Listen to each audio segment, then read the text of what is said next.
Welcome to the Exponential Minds Podcast.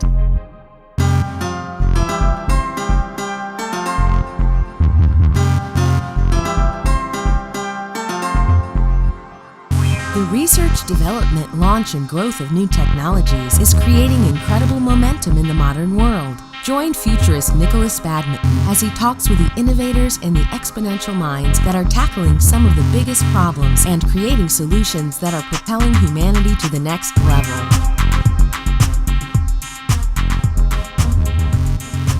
Welcome to another episode of the Exponential Minds Podcast. I'm Nikolas Badminton. I'm a futurist, and I like to think about humanity and technology.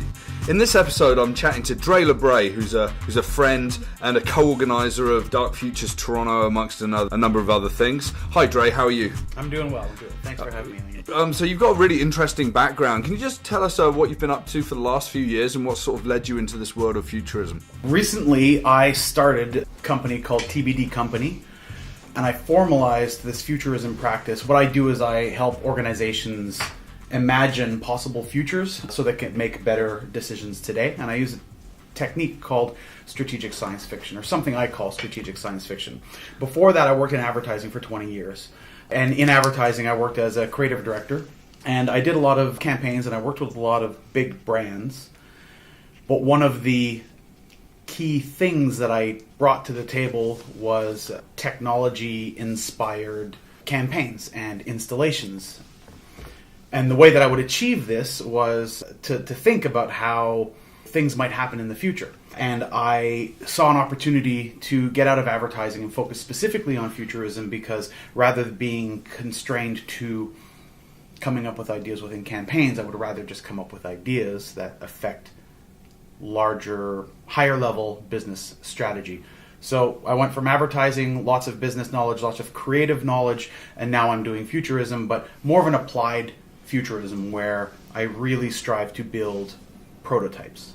Yeah, and we look at the world of science fiction. You know, we've been watching it for years and years. Even since the 1900s, one of the first black and white movies, like silent movies, was a science fiction movie, right? Yeah, the science fiction goes even beyond modern media. I believe there might even be, I might be completely wrong here, but I believe there might even be like spaceship-like designs in Egyptian hieroglyphs. There are imagined ideas, whether they were real or whether they were imagined. I think that our imaginations lead us to build stories about things beyond our understanding. Yeah, and maybe even like religion is almost like an element of science fiction, but that's another episode. That's a whole other can of... But thinking about strategic science fiction, I've worked on some campaigns as well with specific sort of application with design fiction. So how is strategic science fiction different from the idea of using design fiction, which is telling stories to imagine us in 20 or 30 years' time?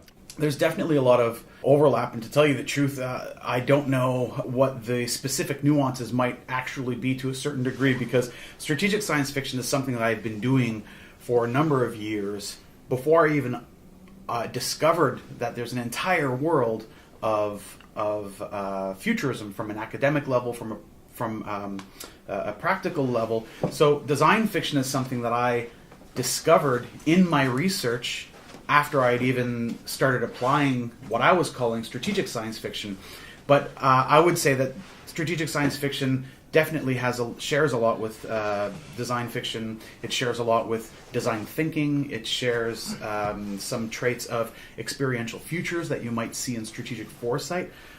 So it's more of a moniker that I use to brand the style of creativity that I've been working on for over 20 years to come up with these ideas, and that's the brand name that I give it. So it's really interesting. As a tool, it's something that helps people think bigger, but actually root themselves at a point in the future. But where do we draw the boundaries? Because let's use artificial intelligence as an example.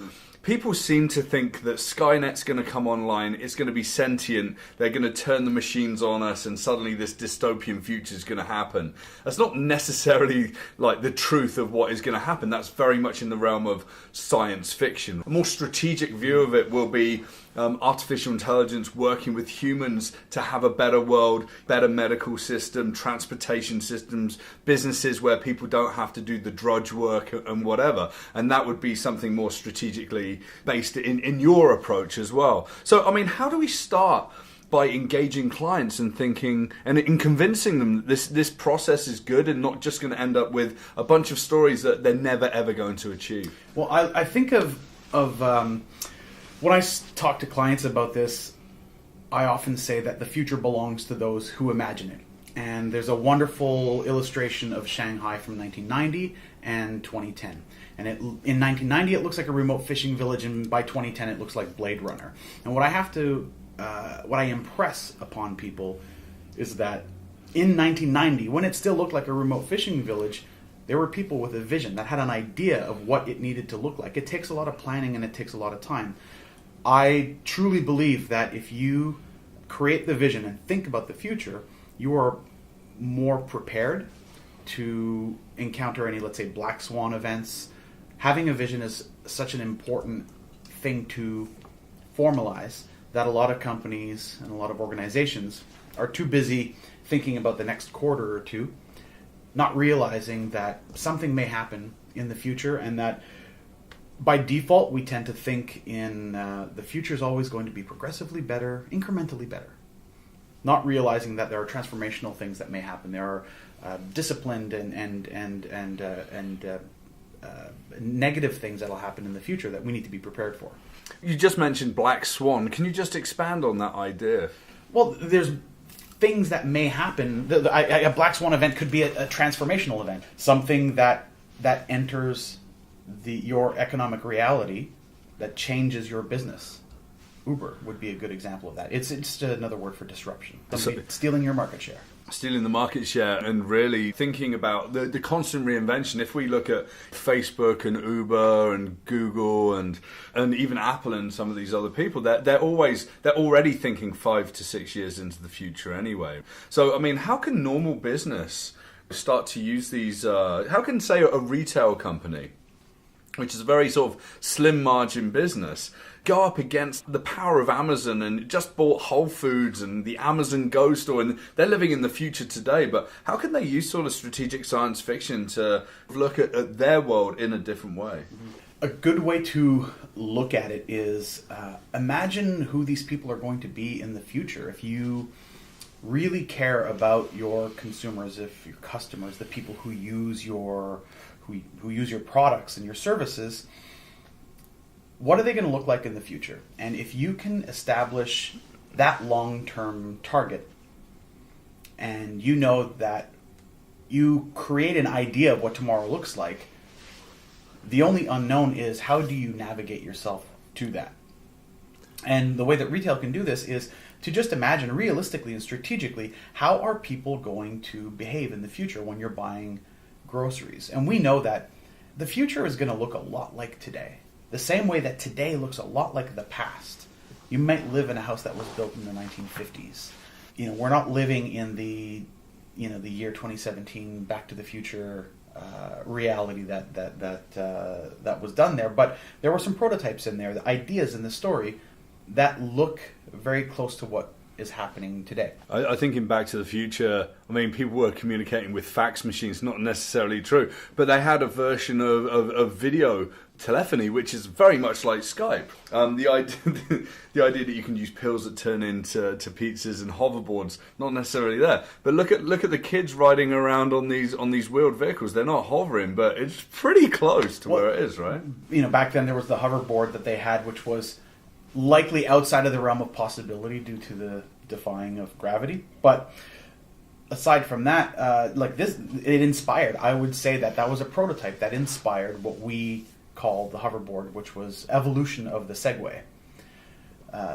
These kids ride around with their vapes and their hoverboards. But just going back to the retail idea, the idea that how we shop in the future may not be too dissimilar from how we shopped in the past and how we're shopping today. We know today that more and more things are being delivered to our homes.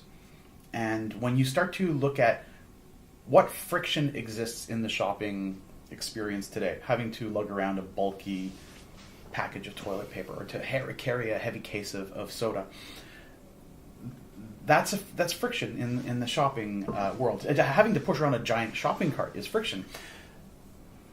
So to be able to just have subscription-based products that just get replenished automatically. With that being said, I think we love to go shopping. It just boils down to this hunter-gatherer mentality. Fresh produce will always be best selected, individually. So I imagine a world where produce is going to become more of the world that we do the actual shopping for, and packaged goods will just appear on our door. These are not predictions, they're just ideas of what could potentially happen. And when you work with a retailer to explore how those ideas may potentially manifest in the future, we can now start to come up with strategies on how to get to those different areas. Which ones land in the preferable future that we would like to see happen, and how can we make that happen? It's almost like writing a short story, and Kurt Vonnegut's got a number of rules, and I love the one rule, which is that he says someone has to suffer. The protagonist, the central character, almost has to suffer for you to care. And people ask me, it's like, why are these stories that you write, why is there always a little bit of inconvenience and a little bit of pain? It's like, because we care more, right? Yeah, so, absolutely. I mean, it makes me ask the question here of, like, with this strategic science fiction, we don't want to draw dystopian futures, but what's the architecture of telling those stories? Yeah, so a way to do it is to understand what are you trying to do with your client, with the organization that you're working with, because you need to do something that explores outside of their cognitive bias. There's all the stuff that we don't know. And strategic science fiction and all the other forms of futurism are tools to effectively create ideas in this world that we're not aware of. In my case, there's a multitude of ways of getting there, but one good example is to hire writers to write stories. And I always refer to this one Frederick Pohl quote that says something to the effect of, good science fiction doesn't only invent the automobile, but also the traffic jam. And to me, good storytelling is the combination of intention and obstacle. You need to have a character that needs to get something done, and you need a formidable opponent to get in their way. And we see that at very, very small levels on a day-to-day basis. Driving down the street, needing to get somewhere quickly, but getting a red light every time. That's just a small version of it. In the dystopian science fiction stories, it's exaggerated with space aliens and all that kind of stuff. Or, Black Mirror even better, because it's so much more realistic and it's tied very directly to stuff that is very relatable to us today. But good stories are just that. Otherwise, you're just going to tell a very flat documentary. And when I look at different ideas around design fiction and expressing notions of diegetic prototypes, functional objects within story worlds or in fictional worlds, it's interesting to see technology that let's say has gesture recognition interface that one is using, and you could see how convenient it is that they're able to check on what's in their refrigerator without opening it. Something like that. It's hard to care about that because it feels like technology for technology's sake. What's missing is the wear and tear and the patina and the usage that people have on it. And this is why you need to start showing, need to bring out a story that people can relate to, and show how technology or science fiction ideas can help a problem, can exacerbate a problem, whether it's exaggerated or whether it's done with nuance. The idea is to not come up with solutions, but the idea is to come up with ideas of what may potentially happen, and you come to the conclusion as to what you deem the problem, what you deem the solution. What are your value judgments on that? I like to think about this, and this is fascinating to me. What artifacts do you create? So, for example, I ran a conference some 4 years ago called From Now. It was the idea that from now until when, and I asked people when they bought their ticket to make a prediction about the future, and I chose 6 ideas that I thought were fantastic from a realistic perspective, but also were far enough into the future that they were almost so inspirational that they were slightly out of reach. And what I did was I worked with a designer that actually built actual physical prototypes that didn't work. But they were physical prototypes. They were all painted white. But we 3D printed some. He took other devices and other things and put them together. And it was everything from like crutches and medicine through to devices that would let you scan for various conditions through to whatever. So that was a physical artifact in a way. And I've read books like Transmetropolitan, which is an amazing sort of... great ideas in there. Yeah, great ideas about the future, but in graphic novel form as well. And also, I just sort of dragged this out of my bag and I bought this today. It's actually... it's a book that's a book with recipes in it called the In-Vitro Meat Cookbook. Excellent. Yeah. That's actually half fiction, half scientific inquiry. So it says Wired, but it's actually if you can get hold of stem cells and powdered meat, you could make these recipes. But it's far enough away to be like science fiction, but close enough to be almost reality if you're willing to go the extra edge. So my question is, what artifacts do we use when we tell these stories? I have a couple of ways that I look at it. I create this idea of artifactual prototypes and artifictional prototypes. And that is borrowed from the term artifacts from the future, which is a term that's used in the strategic foresight world. And I love the idea of an artifact from the future, because futurism is really just reverse archaeology and reverse anthropology. But if you look at an artifactual prototype and an artifictional prototype is when the prototype lives in the story world.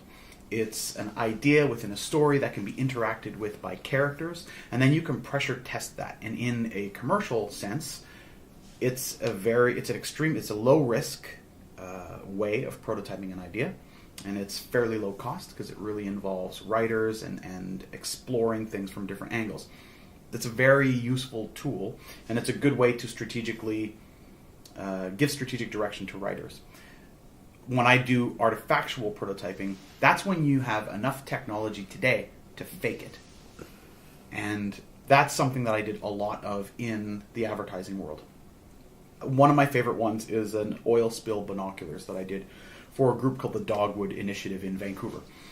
And they wanted to raise awareness of the Northern Gateway pipeline that was being built and wanted to let people know that with a pipeline equals increased tanker traffic. Increased tanker traffic will lead to an increased odds of there being an oil spill. And what would happen if there were an oil spill in Vancouver around English Bay. So we took a sightseeing binoculars, classic one, had a movie prop company build it. We inserted an Oculus Rift in there, and in that Oculus Rift was a 1-to-1 map of English Bay, but we had inserted a crashed ship, orange absorption rings, burning barrels on the beach, dead whale, all the lights out in the city. It would just be a toxic environment. We just created this thing, we planted it there, and we stepped back and pointed some cameras at it. If you want to see it, you could just go to YouTube and look up virtual oil spill, and you'll likely find it.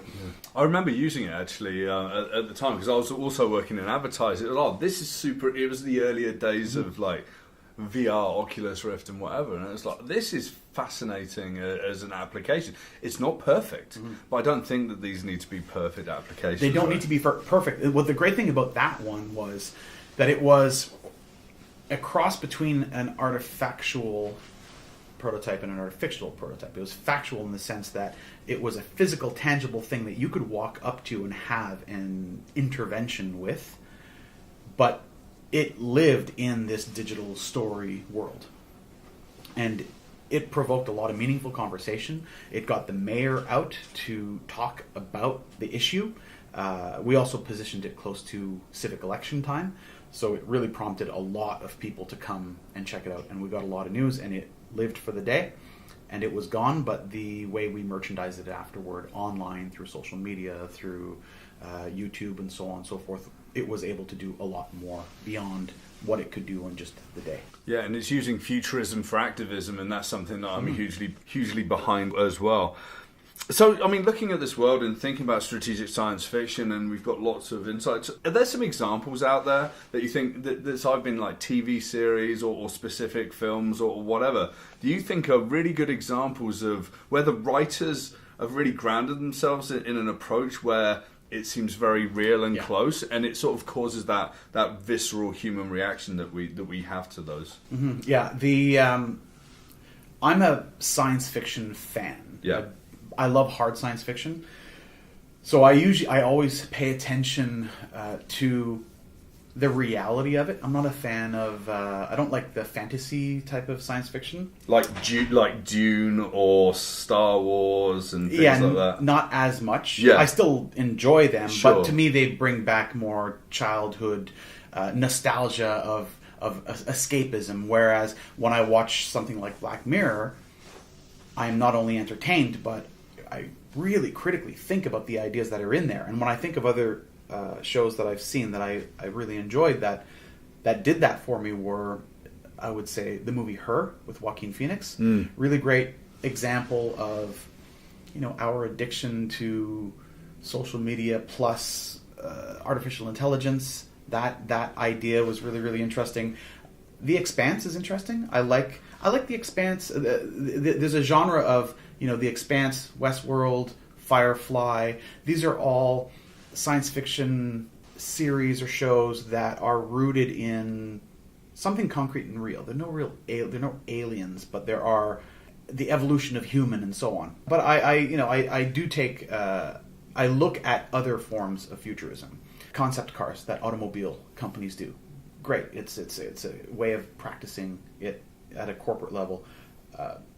Any rendering that is architectural renderings are great. When you walk down the street, you see the proposed building plan on the hoarding, and you get an idea of what that might look like. But it's not just the rendering of the building; it's the render ghosts and the people that they Photoshop in there to try to create that ideal community. That's a really interesting thing to look at. But I love it when it's exaggerated. There's a Toronto artist that does these post-apocalyptic, what would happen if Toronto was just run over by nature? Let's say if humans left the city, what would that look like? Rewilding, right? It looks really, really interesting ideas around that. This I'm trying to remember the name of the movie, I Am Legend. Yeah. That type of removal of human life.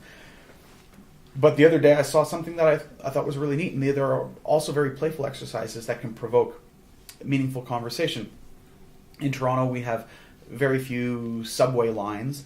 Transit system is okay, but it does get a lot of complaints around it. But somebody took all the various proposed subway lines through the years and just created this map. What would that subway map look like if everything got built?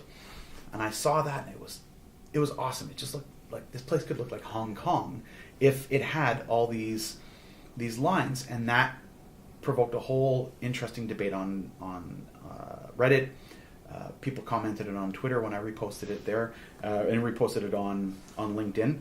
But there are playful things. Another friend of mine created a series called Imaginary Subway Stations. We just took pictures of the subway stations that we know and love here in Toronto, and just photoshopped in different neighborhood names that don't exist on the subway line, and that got picked up by BlogTO, and people talked about it as a really interesting idea to put out there. But it doesn't take much more than either a bit of writing, a little bit of Photoshop, and if you want to take it to the extreme, you can make a motion picture, live action, short film, 3D render something.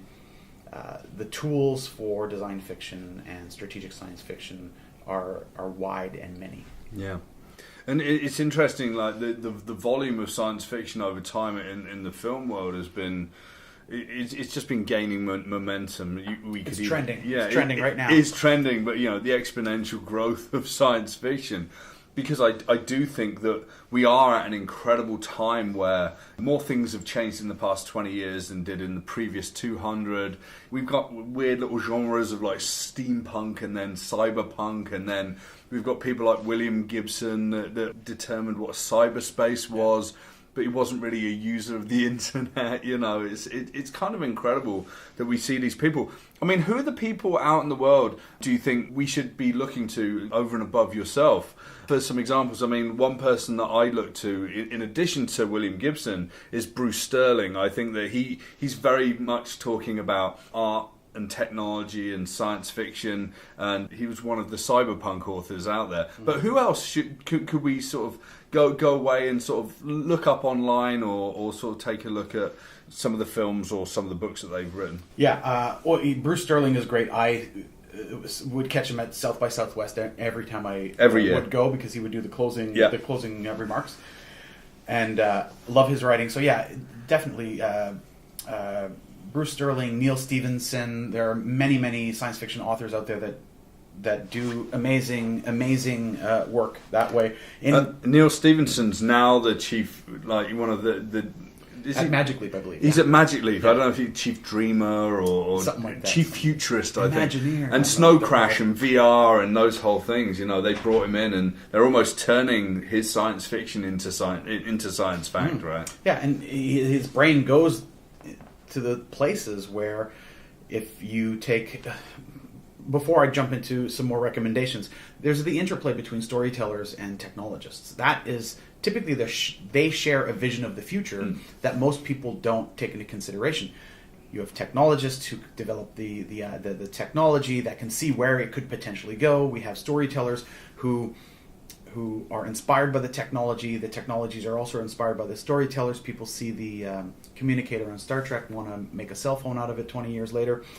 That interplay has now bled into the mainstream population, because technology and science have become so much more mainstream, especially with this resurgence of science fiction, that anybody can really apply their minds and think up of amazing ideas. And that's why I think some of the best design fiction and strategic foresight work is done collaboratively with people who might enter the process not knowing a single thing about what's going on, but will leave with this mind-expanding notion of what is possible when you work with other people and think this way.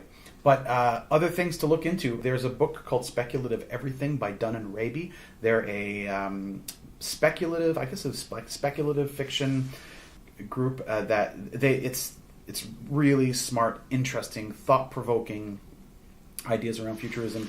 There's an entire world of strategic foresight that I believe was started in Hawaii by now I can't remember his name, but started in Hawaii.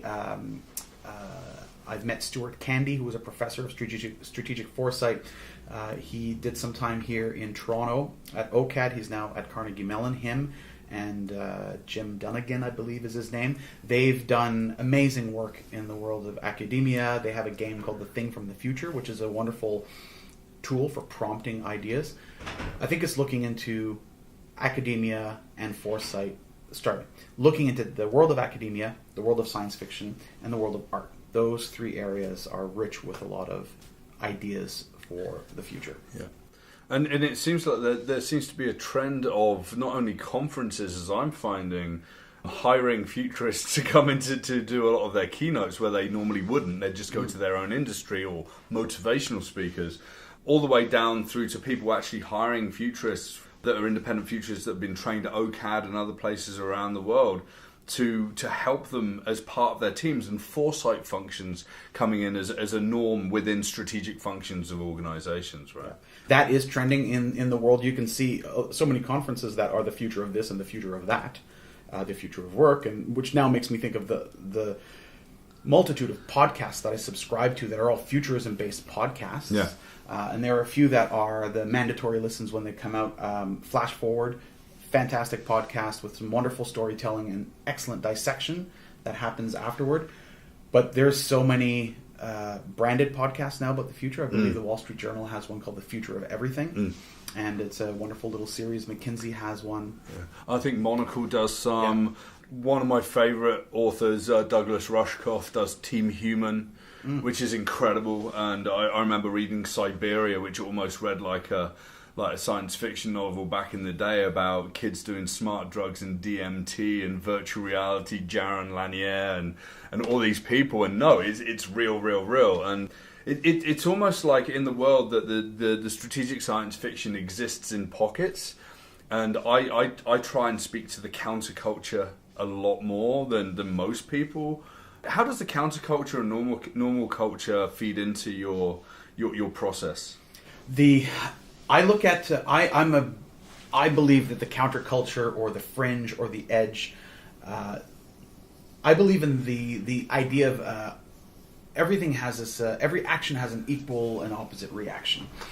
And I did a talk many years ago called The Game of Opposites, and I dissect trends over the course of 20 years, and I showed how this trend led to that trend because of, I guess, the saturation of something.